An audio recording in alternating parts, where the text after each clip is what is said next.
സ്വാമി ഉറങ്ങിയെന്ന് തോന്നുന്നു. തിന്നാൻ വല്ലോ കിട്ടുമോ നോക്കിയിട്ട് വരാം.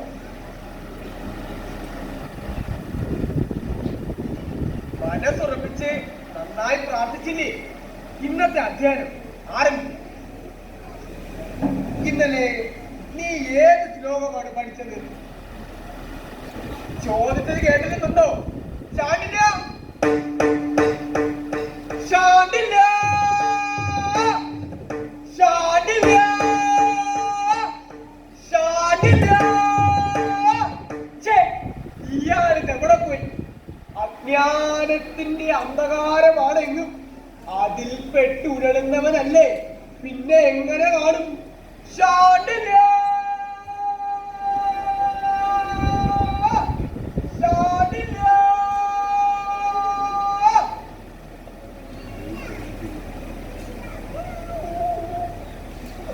എന്തൊരു വിശപ്പാന്ന് നോക്കണേ. ഒരാനത്തിനാലുള്ള വിശപ്പുണ്ട്. അയ്യോ വിശക്കുന്നേ. ഞാൻ ജനിച്ച ഇന്നത്തെ ഭക്ഷണം എന്തെന്നറിയണ്ടേ? വെള്ളിക്കാക്കയുടെ ഉച്ചിഷ്ടം. അയ്യേ.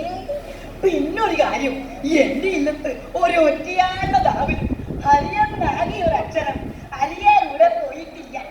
ഹരിയെന്നാകിയ ഒരക്ഷരം അരിയാരൂടെ പോയിട്ടില്ല. ഹരിയെന്നാകിയ ഒരക്ഷരം അരിയാരൂടെ പോയിട്ടില്ല.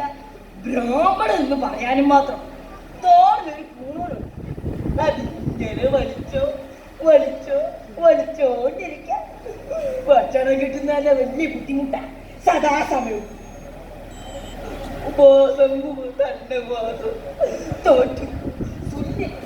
ചൈന മതത്തിൽ ചേർന്നു. അവിടെയും തടയും എല്ലാവരും ഒരിക്കലൂടുകാരാ. വിശപ്പ് സഹിച്ചില്ല. മരപുരി ഒരു ദൂരം കളഞ്ഞു.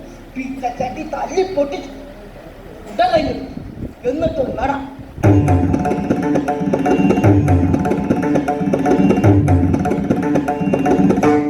അതും കഴിഞ്ഞ് ഈ പരമദ്രോഹിയായ സ്വാമിയുടെ ഭാണ്ഡം ചുമക്കുന്ന കഴുതയായി കൂടി. അയ്യോ വിശക്കുത്തേ. ഭിക്ഷയ്ക്ക് വന്ന നേരമായി. എവിടെയുണ്ട് ഗുരു? ഗുരു ഗുരുവേ വിശക്കുന്നു. ഗുരു ഗുരു ഗുരുവേ. ചീച്ചക്കൊക്കെ മൂത്ത് ഒറ്റയ്ക്ക് ഭിക്ഷാ പോയി. മൂത്ത് സന്യാസി ചാണ്ടില്ല.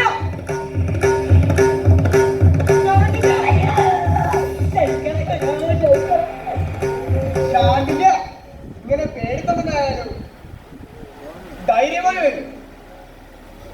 പഠിക്കാൻ വരും. അല്ല ഗുരു, ഈയിടെയായി പട്ടണത്തിലെങ്ങും ഉത്സവമാണല്ലോ. എവിടെ നോക്കിയാലും സുഖവും സമൃദ്ധിയും തന്നെ. എന്നിട്ട് അങ്ങ് മാത്രം എന്താ ഇങ്ങനെ? എങ്ങനെ? അമ്മ വല്ലം തരണേ, അമ്മ വല്ലം തരണേ, അമ്മ വല്ലം തരണേ. ഇങ്ങനെ പിച്ച വേണ്ടി നടക്കുന്നേ. അത് പിന്നെ സൽക്കാരങ്ങളിൽ ആശ വേണ്ട, ഭയമോ വിഘ്നങ്ങളിൽ തോന്നല. നിത്യം സജ്ജന ഭിക്ഷ ഏൽക്കുവതിലാണ് ആത്മസംതൃപ്തിയും. അല്ല ഇതെത്ര സത്യ. അച്ഛനില്ല, എനിക്ക് സോദരങ്ങൾ ആരുമില്ല.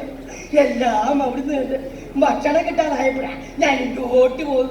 അവിടുത്തെ പാതാരമകളിൽ അല്ലാതെ പുണ്യപ്രാർത്ഥിക്കൊന്നും വന്നല്ല. ശാന്തില്ല. സൽക്കർമ്മത്തെ പറ്റി താനെന്താ ഇങ്ങനെയൊക്കെ ഗുരുമുന്നേ? ഞാൻ എന്റെ സത്യം അങ്ങ് പറഞ്ഞു. അല്ലേ ശാന്തില്ല. അസത്യം പറയണമെന്നാണല്ലോ ഗുരുനാഥം പഠിപ്പിച്ചിട്ടുള്ളത്. അതെ, സത്യമായാലും അസത്യമായാലും ഫലമിച്ചിട്ട് ചെയ്താൽ ബന്ധനത്തിന് കാരണമാകും.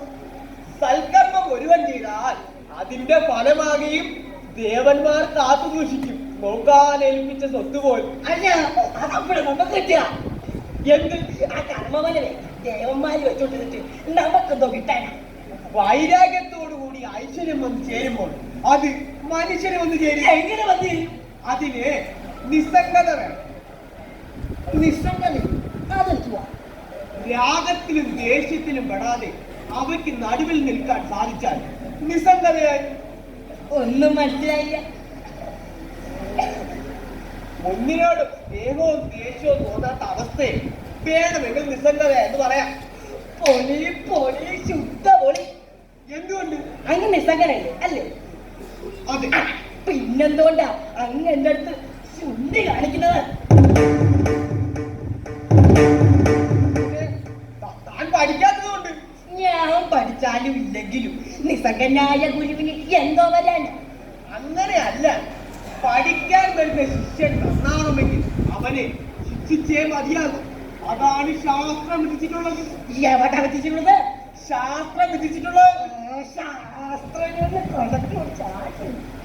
അതുകൊണ്ട് ദേഷ്യത്തിന്റെ ലെവലേശമില്ലാതെ തന്റെ നന്മയ്ക്ക് വേണ്ടിയാണ് ഞാൻ തന്നെ തല്ലുന്നത്. ഒരു ബഹുക്കേമം തന്നെ. ദേഷ്യത്തിന്റെ ലെവലേശം ഇല്ലാത്തോണ്ടാണല്ലോ എന്നെ ഇങ്ങനെ തല്ലുന്നത്. ശാന്തില്ല. എന്താ ഒരു ഭക്ഷണം കഴിക്കാൻ നേരമായി. ഉച്ചയ്ക്ക് പോകാൻ നേരമായല്ലേ? ഉച്ചയ്ക്ക് പോകാൻ നേരമായേ. ഉച്ചയ്ക്ക് പോകാൻ നേരമായി. ഉച്ചയ്ക്ക് പോകാൻ ഉച്ച പോലും ആയിട്ടില്ല.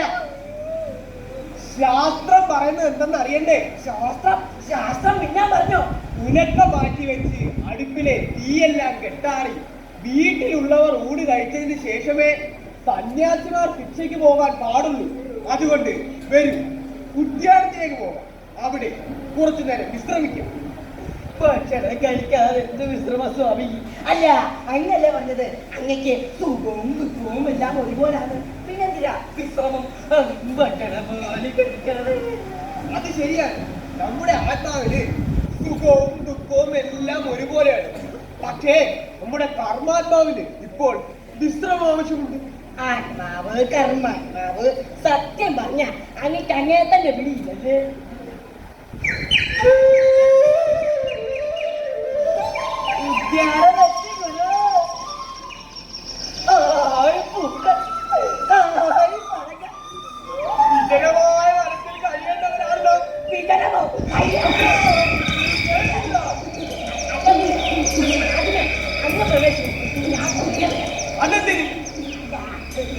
പുറത്ത് വെച്ച് എന്റെ മുത്തച്ഛി പറഞ്ഞു ചോറ് പകർത്തി ഒരു കുഞ്ഞി വിളിച്ചു അതുകൊണ്ട് ആരും അങ്ങ് പ്രവേശിക്കും. പേടിക്കണ്ടെന്നേ, ഒരു ചെറിയ പുലിയല്ലയോ, ഒരു കുഞ്ഞു പുലി. പുലിയോ? എന്തായാലും ഒരു പേടിയാണോ? പേടി നമുക്കോ?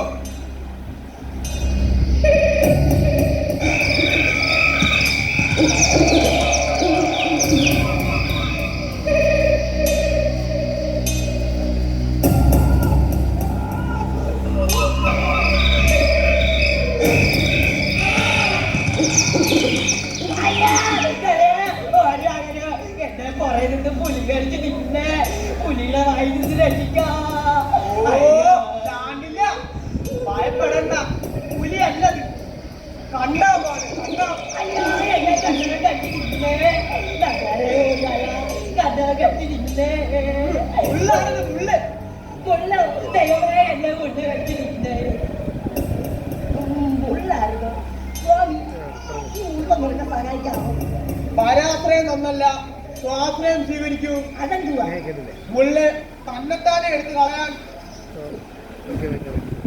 അറിയാമോ ഞാൻ ചോദിക്കുക, അതിന് അമ്മ പറ്റുന്നതാണോ? അതെന്താ ചാണ്ടില്ല? മനസ്സിന്റെ അനുഭവം ഉണ്ടോന്ന് ചോദിച്ചാ നല്ല വെള്ളം പോലെ അതിന്റെ മഴച്ചല്ലി. ചാണ്ടില്ല, പഠിക്കാൻ വരൂ. ഞാൻ വരുന്നില്ല. പഠിച്ചാലെന്തോ പഠിച്ചാൽ വിശേഷ ബുദ്ധി. എന്തോത്തിനാ? ഞാനൊരു കാര്യം ചോദിക്കട്ടെ, അങ്ങക്ക് ആരും കാണാതെ മറ്റൊരുത്തന്റെ വീട്ടിൽ കയറാൻ പറ്റുമോ? എന്ന് വെച്ചാൽ താൻ എന്താണ് ഉദ്ദേശിക്കുന്നത്? അല്ല, ആരും കാണാതെ മറ്റൊരുത്തന്റെ വീട്ടിൽ കയറിയാൽ അവർക്ക് ഉണ്ടാക്കി വെച്ചിരിക്കുന്ന നല്ല നല്ല ഭക്ഷണങ്ങൾ നമുക്ക് കഴിക്കാം. വേറെ ഉദ്ദേശമൊന്നുമില്ല. ഓ, എന്തൊരു ദുർവം! അങ്ങ് ഇതിനൊക്കെ വേണ്ടിയല്ലയോ വേഷം കെട്ടി നടക്കുന്നത്? ശാന്തം, പാപം, ഭക്ഷണം കഴിക്കാതിരിക്കുന്നത് തെറ്റാന്ന് പറഞ്ഞ ഭഗവാനോട് എനിക്ക് ബഹുമാനം. അവിടത്തേക്ക് സാഷ്ടാംഗ പ്രണാമം. ചാണ്ടില്ല, സ്വന്തം ആചാരം വെറുതെ മറ്റുള്ളവരുടെ പുറകെ പോകുന്ന നന്നല്ല. അതുകൊണ്ട് വരൂ, പഠിക്കാൻ വരൂ. ഞാൻ വരുന്നില്ല. ചാണ്ടില്ല.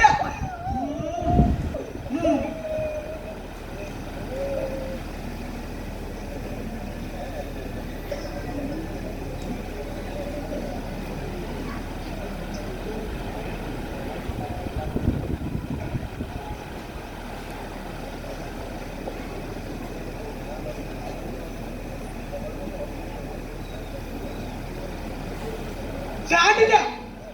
അല്ല ഗുരു, ഇപ്പൊ ഇറങ്ങിയ രണ്ട് വിദ്യ കൂടുതൽ കേറാൻ പറ്റിയ അത്രയായില്ലേ? ചാണ്ടില്ല, പഠിക്കാൻ വരൂ.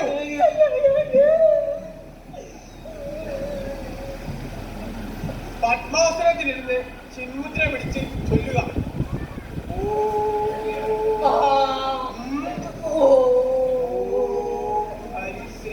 ഗണപതേ നമഃ.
കേൾക്കുന്നത് ചെവിയുടെ ജോലിയാണ്.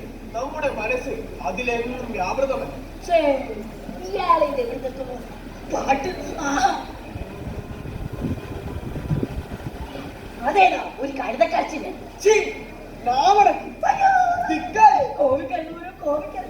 സന്യാസിമാർക്ക് കോപ പാടില്ലെന്ന് ശാസ്ത്രത്തിൽ പറഞ്ഞിട്ടുണ്ട്. നിസ്സംഗത നിസ്സംഗത തന്നോട് ഞാനത് പറയുന്നില്ല. എങ്കിലും അങ്ങനല്ലേ മഹാപണ്ഡിതൻ. ശാന്തില്ല, പഠിക്കാൻ വരൂ. ഞാൻ വരുന്നില്ല.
കൊണ്ടില്ലല്ലേ എനിക്ക് ഞാൻ നൽകി